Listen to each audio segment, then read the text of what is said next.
Okay. I can do this with one hand. Probably can't, as usual. There we go. Come on. Okay. I've had this problem in the past. I had an 01 2500 HT. It had the compressor with the single bolt with both lines going into the compressor as one unit.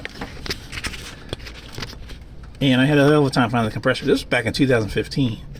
So I can't imagine now it getting better. But this is also out of an 01.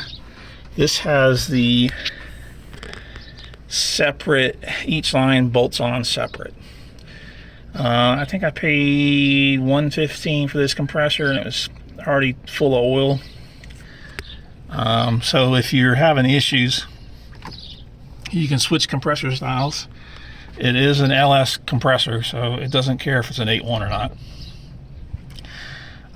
If you have to end up switching compressors, and you have to switch that line and the line that goes up here to the condenser. So this is something to keep in mind.